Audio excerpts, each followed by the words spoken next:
বাচ্চারা, তোমাদের সঙ্গে দেখা করতে আমার মেয়ে আসছে। হাই।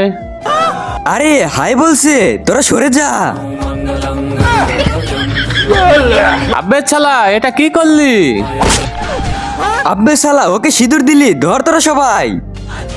চিন্টু, তুই যদি রিঙ্কিকে ধরতে পারোস তাহলে রিঙ্কির সাথে তোকে বিয়ে দিব আমি।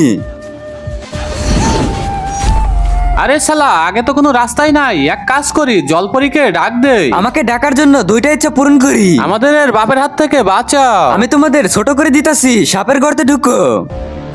এখন দ্বিতীয় ইচ্ছা বলো। আব্বে, আমি তোদের দ্বিতীয় ইচ্ছা পূরণ না করে পানিতে যেতে পারবো না।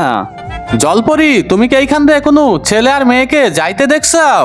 হ্যাঁ, ওরা তো ওই ছোট গর্তে ঢুকছে, কিন্তু এখনো ওদের একটা ইচ্ছা বাকি আছে। হ্যাঁ, ওদের একটা ইচ্ছা বাকি আছে, ওইটা আমাকে দিয়ে দাও। শালা, আমার মেয়েকে নিয়ে ভাগছিস তুই? এখন তোকে কে বাঁচাবে? শুধু আমাকে না, এখন আমাদের সবাইকে কে বাঁচাবে? কি? এই দেখো, ভুল করে আমরা সাপের গর্তে ঢুকে পড়ছি। বেবি, কাঁধে ওঠো, তুমি উপরে যাও।